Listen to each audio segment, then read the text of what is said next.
박진영의 찐터뷰 구독, 좋아요, 알림 설정 필수입니다.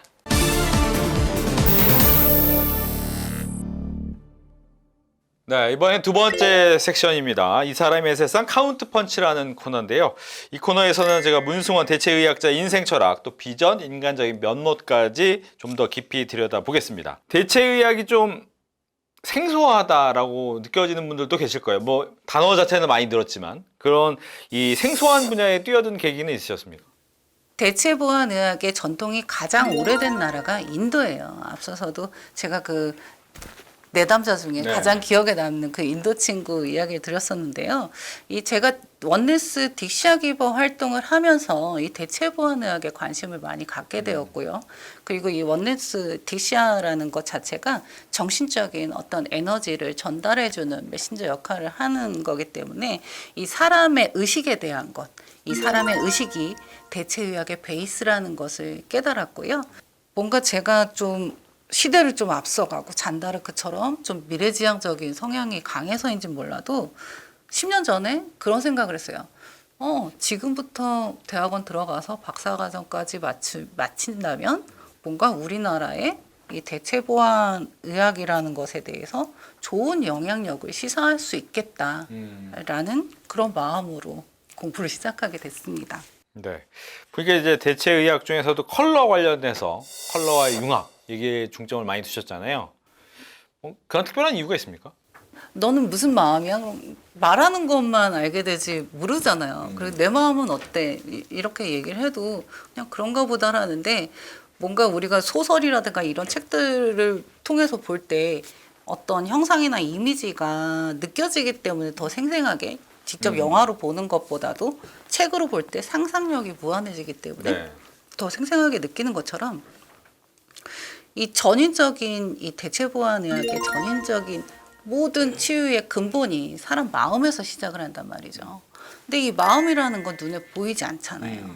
이 눈에 보이지 않는 마음이라는 것을 색깔을 입혀서 의미화하고 그 사람에게 맞는 또 아까 뭐 이런 오행이라든가 오행 컬러라든가 해서 본질적인 것에 대해서 색깔 이렇게 컬러풀하게 다뤄준다라고 했을 때 좋을 것 같다. 그리고 이 모든 의과학의 발전 자체가 빛에서부터 시작을 하지 않았습니까?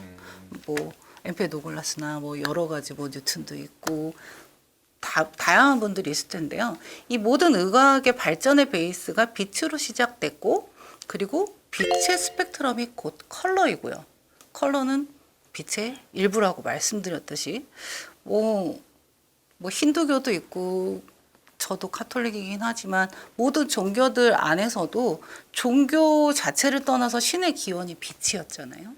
그렇듯이 사람 자체가 저는 곧 빛이라고 생각을 해요. 제가 좀 늦은 나이에 이제 그 카톨릭 신자여서 세례를 받을 때 그때 또 한 번 땡 하고 왔던 게 빛의 존재로 너는 다시 태어난다라는 말이 있어요. 그런 것처럼 이 가시광선의 스펙트럼처럼 이 전 세계의 70억 인구가 다 빛이라고 생각을 떠올린다면 이 각각의 색을 스펙트럼을 가지고 있는 사람들이 빛의 향연을 보이고 있구나라는 생각이 들더라고요. 그래서 컬러의 힘이라기보다는 빛의 힘을 느끼죠. 뭐 어떤 방식으로 이제 사람을 치유하고 돕는 일을 하게 되신 거잖아요. 혹시 그럼 어렸을 적 꿈이 있다면? 어렸을 적 꿈은 의사였어요. 왜냐하면 제 바로 위에 언니가 칠석동이로 태어나서 항상 어려서부터 몸이 약했어요. 그래서 항상 언니를 케어해줘야 되고 아픈 언니를 보면서 나는 건강해야지. 뭐 그리고 된다면 나는 의사가 되겠어 이런 생각을 했는데 사실 그때는 뭐 막 열심히 공부를 하고 집안 형편이 의대를 막 보내줄 수 있는 그런 형편도 아니었기 때문에 의대는 엄두도 못 냈고 그리고 뭐 제가 어린 나이에 취업은 잠깐 했었지만 취업이 아닌 사업을 선택했었다고 여러 사업을 많이 했고 도전했다라는 말씀을 드렸는데요. 항상 무언가 늘 배우고 끊임없이 이제 자기 개발을 하는 그런 나 자신을 찾다 보니 지금에 이르는 거죠. 뭐 현재 의사는 아니지만 그래도 뭔가 고통받고 아픈 사람들에게 좋은 에너지를 나눠주고 치유해 줄 수 있는 마인드 셰프로서 자리를 잡았다는 거. 그리고 박사니까 닥터잖아요. 그러네요. 네. 근데 이 일반인들 같은 경우에 혹시 스스로를 잘 알면 뭐 커플 사이나 아니면 부부 사이나 본인의 인간관계나 이런 부분이 좀 더 좋아질 수 있는 기회는 있습니까? 대부분 오시는 분들이 정말 연령대도 다양하고 뭐 종교, 직업, 뭐 학군도 다르고 그리고 사는 환경도 다르고 여러 가지가 다 다른데요. 공통된 게 하나가 있어요.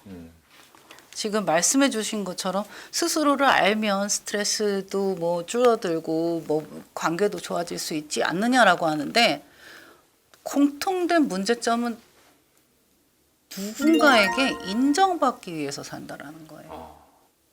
그러니까 대입을 앞둔 수험생들은 시험 성적에 집중하는 게 아니에요. 부모님들에게 인정받고 싶어 하거든요. 그러면 누군가에게 인정을 받고 누군가에게 인정받기 위해 살아간다는 건 결국 그 인정받고자 하는 사람의 노예가 되는 거예요. 이해가 가실까요? 가네요. 그래요. 아주 심플한 진리인데 대부분의 사람들이 이 부분을 놓치고 있어요. 그러니까 아까 부부 사이도 좋아질 수 있지 않느냐? 난 와이프한테 인정받고 싶어. 그럼 와이프의 노예로 사는 거예요. 돈 벌어다 주는 기계로.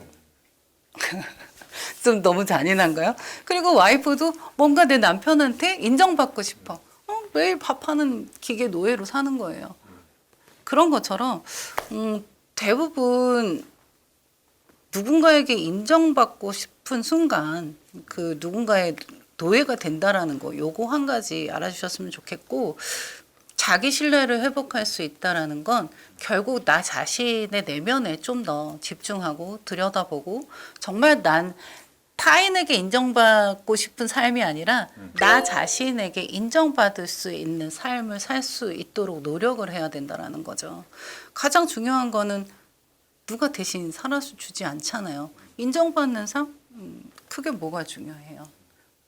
인정받아서 과연 중요할까? 그거보다는 내 자신이 나 자신에게 내 자신부터 사랑해주는 게 가장 우선이라고 생각합니다. 네. 보니까 이제 멘탈이 약한 친구들이 너무 많다. 뭐 유리 멘탈이라기보다는 셀로판 멘탈이다. 이렇게까지 얘기를 해주셨는데 근데 본인의 인생관은 뭡니까 그러면? 저의 인생관은 뭐 이 질문과 더불어서 대부분 내담자분들에게 해주는 말이기도 한데요. 네. 밥만 먹지 말고 마음부터 먹자입니다. 제가 이 일을 하면서 이제 뭐 아까 감사합니다 이런 문자에 감사하다라는 문자에도 이제 보람을 느낀다라고는 했는데 참 좋은 직업인 게 이 내담자들을 통해서 제 자신을 재점검하고 들여다볼 수 있는 시간을 갖습니다.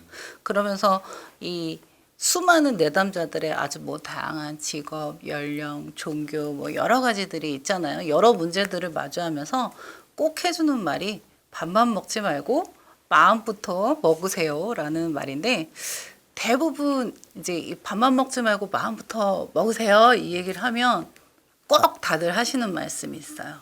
뭐라고 합니까? 알긴 아는데 그 마음이 잘 안 먹어져요라고 이야기를 해요. 저처럼 잘 먹어야죠 이런 얘기 아니군요. 아니 저도 마음이 안 먹어질 때가 있습니다. 지금 떨고 싶지 않은데 계속 떨리고 있네요. 마음과 달리 그런 것처럼 이렇게 이제 마음 먹는 게 안 돼요라고 이야기를 하면 제가 또 해드리는 말이 있어요. 네. 마음 먹는 게 잘 안 된다고 마음을 먹어서 그래요. 말이 되네요. 네, 그럼 하고 뭔가 깨달은 듯이 하는데 뭐 제가 어쨌든 마인드 셰프잖아요. 그래서 항상 뭔가 이 상담을 하면서도 얘기를 할 때 인간관계나 이런 것도 우리가 김치 없이 못 살잖아요.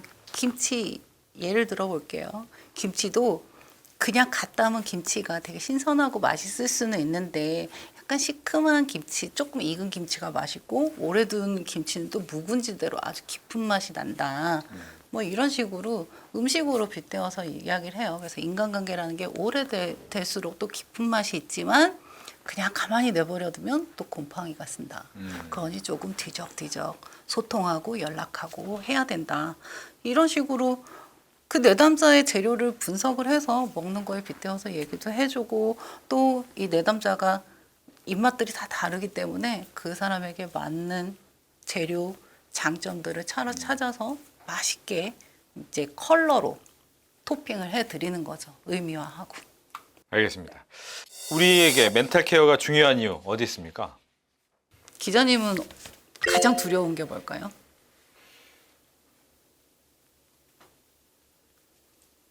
어려운 질문입니다. 두려운 게 별로 없어서. 아, 그러실 것 같아요. 네. 제가 봬도 뭔가 이런 질문을 했을 때 가장 두려운 게 뭐야? 너의 문제점이 뭐야? 이런 이야기를 하면 나도 이제 나이가 있는데 갱년기가 오고 대부분 사람들의 문제점은 네. 이 정신적인 두려움에서 옵니다. 아직 일어나지 않은 일에 대한. 그렇죠. 네, 아직 일어나지 않은 것에 대한 두려움.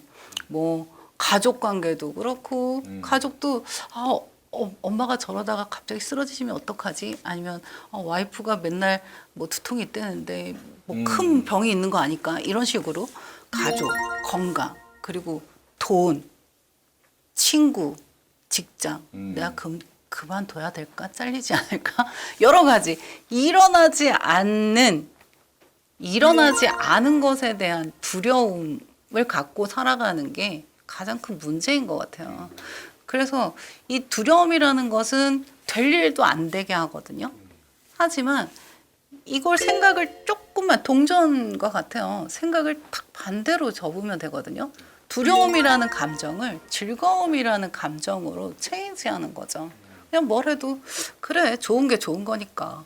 이런 식으로 매일 자기 자신에게 뭔가 즐거움이라는 감정을 주는 것만으로도 충분히 멘탈이 건강해질 수 있습니다. 그리고 내가 멘탈이 건강하고 바르다면 여러 가지 잘 먹고 잘 자고 잘 숨쉬고 잘 배변하고 여러 가지 생활 습관에서도 건강한 삶으로 바뀔 수 있기 때문에 멘탈 케어가 가장 중요하다고 생각합니다. 그 중에서도 가장 중요한 게 자기 신뢰에 대한 자기 신뢰라는 건 결국 자신감이거든요. 네. 근데 그거 어떻게 찾습니까? 저요?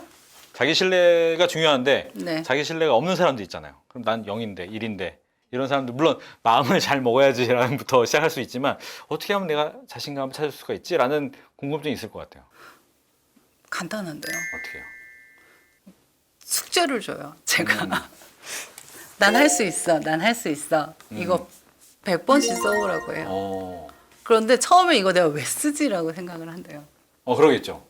그런데 쓰다 보면 저도 이제 이런 자신감하고는 다른데 그래 이번 달까지 논문 마무리하자 이렇게 심심할 때 쓸 때가 있어요. 근데 쓰다 보면 약간 무아지경이 됩니다. 네. 그러면서 거기에 뭔가 시간 가는 줄 모르고 그냥 집중을 하게 돼요. 처음에는 100번이라는 그 숫자에 맞춰서 쓰는 걸 일처럼 느끼는데 그냥 안 쓰면 허전하다라고 하더라고요. 그리고 정말 하면 된다? 별거 아닌 것 같은 말인데 할 수 있어. 하면 된다라는 말보다는 할 수 있어라고 쓰라고 하죠.